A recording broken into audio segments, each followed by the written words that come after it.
Perkenalkan, nama saya Radiman Gia dengan NIM 223303030639. Saya dari kelas 7 pagi E. Sini saya akan menjelaskan sebuah studi kasus dengan judul Sistem Manajemen Inventory Perusahaan.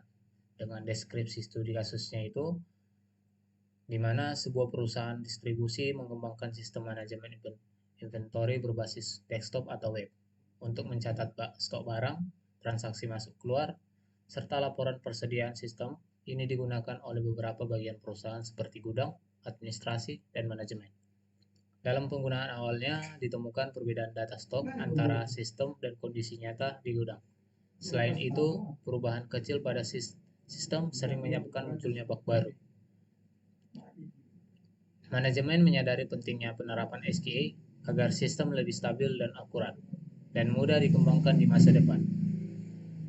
Tim pengembang diminta mengevaluasi kualitas perangkat lunak secara menyeluruh dan melakukan perbaikan proses pengembangannya. Ini adalah deskripsi studi kasusnya.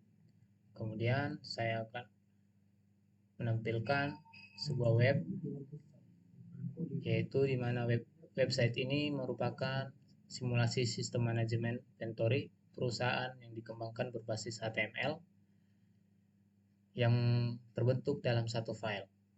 Sistem ini juga dirancang untuk mendukung pencatatan data barang, pengolahan transaksi barang, masuk dan keluar, serta penerapan prinsip SQA guna menjaga konsistensi dan keakuratan data stok. Sistem ini mensimulasikan permasalahan nyata pada studi kasus, yaitu ketidaksesuaian data dan stok antara sistem dan kondisi gudang dengan berupa penyimpanan data menggunakan local storage. Dan di web ini terdapat struktur menu dan halamannya. Yang halaman pertama terdapat halaman inventory. Halaman inventory terdapat data stok barang. Kita bisa dapat menambahkan barang dengan menginput kode barang, nama barang, stok awal, dan kemudian tambahkan barang. Dan untuk di halaman transaksi ada jenis pemilihan barang, ya di sini ada fiturnya juga untuk pemilihan barangnya dan jumlah barang yang ingin ditambahkan maupun yang dikeluarkan.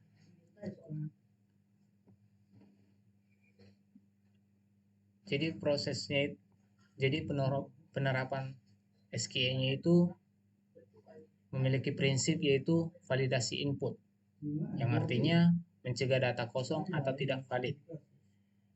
Dan kedua, kontrol stok, mencegah stok bernilai yang negatif.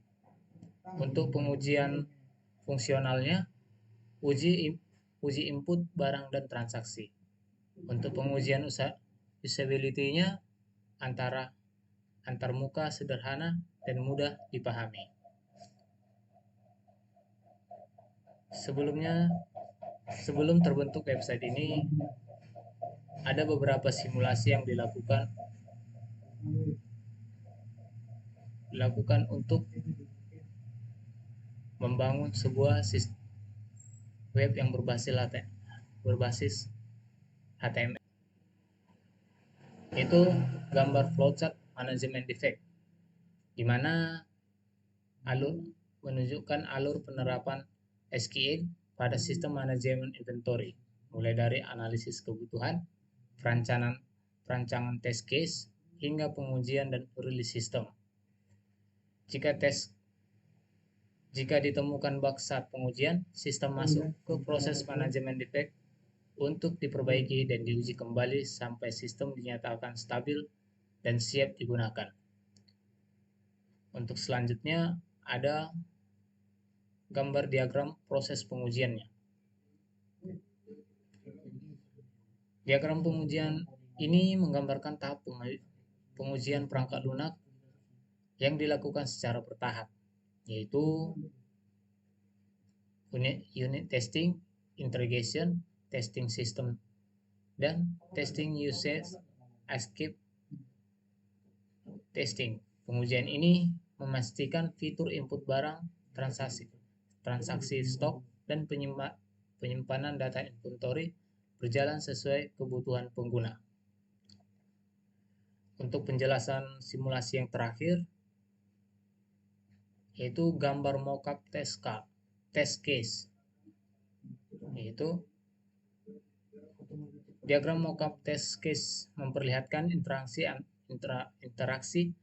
antara pengguna sistem dan tim QA dalam proses pengujian penggunaan melakukan transaksi inventory.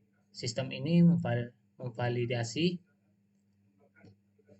dan menyimpan data stok, sementara tim QA menguji fungsi validasi dan penyimpanan untuk memastikan transaksi berhasil dan data stoknya akurat. Setelah membahas permasalahan dari studi kasus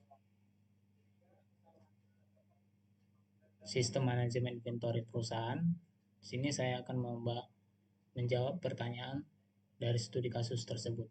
Pertanyaan pertama adalah, jelaskan konsep kualitas perangkat lunak yang relevan untuk sistem e-commerce ini beserta atribut kualitas utamanya. Untuk konsepnya itu sendiri, di mana suatu sistem mampu memenuhi kebutuhan pengguna dan standar yang telah ditetapkan pada sistem manajemen inventory. Konsep kualitas perangkat lunak itu sangat penting karena sistem berkaitan langsung dengan keakuratan data dalam pengambilan keputusan. Untuk atributnya ada beberapa atribut, yaitu fungsionalitas. Sistem harus mampu mencatat stok transaksi masuk keluar dan menghasilkan laporan dengan benar. Yang kedua, reliabilitas. Yang ketiga, usability. Yang keempat, efisiensi performa.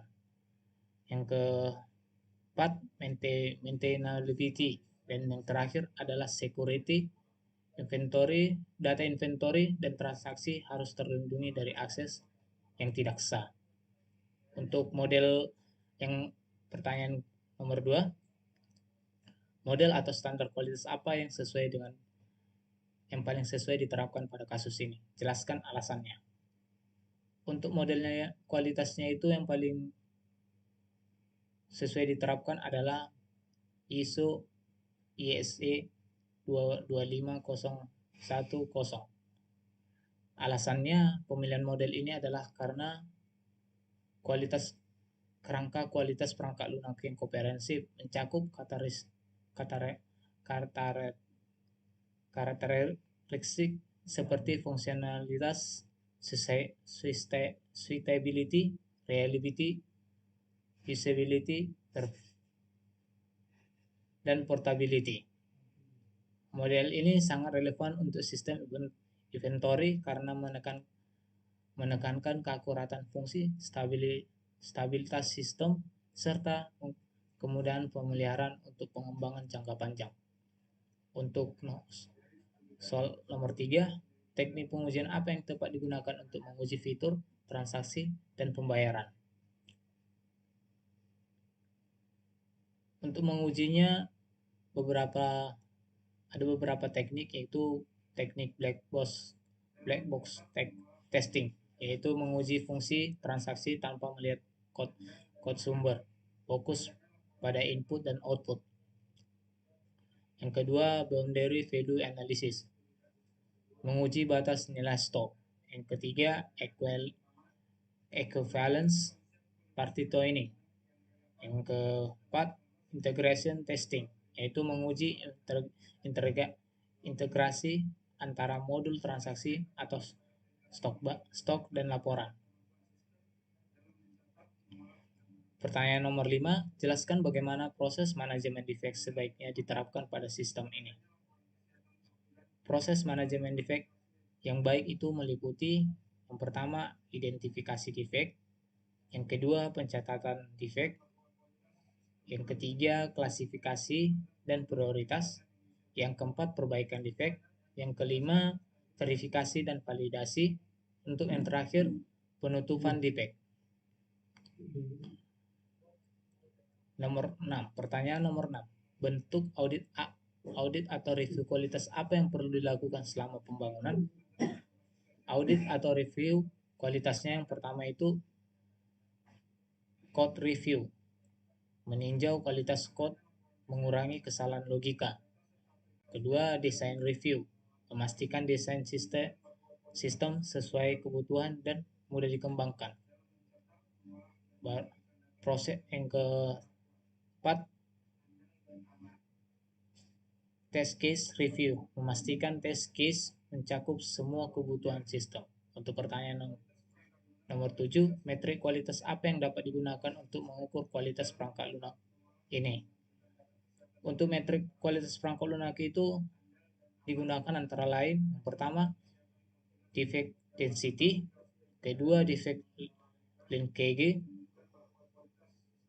yang ketiga, test coverage, yang keempat, mean time to repair, yang kelima, availability system, presentasi waktu sistem dapat digunakan. Untuk pertanyaan nomor 8, usulkan langkah improvement di proses kualitas yang dapat dilakukan untuk meningkatkan kualitas sistem ke depannya. Beberapa langkah improvement yang dapat dilakukan antara lain menerapkan continuous testing dan automation testing. Yang kedua, menggunakan versi control. Yang ketiga, meningkatkan dokumentasi sistem dan test case. Yang keempat, melakukan pelatihan SQA bagi tim pengembang. Dan yang terakhir, kelima, melibatkan QA sejak tahap awal pengembangan atau shift left testing. Demikian jawaban dari pertanyaan studi kasus tersebut. Saya ucapkan terima kasih.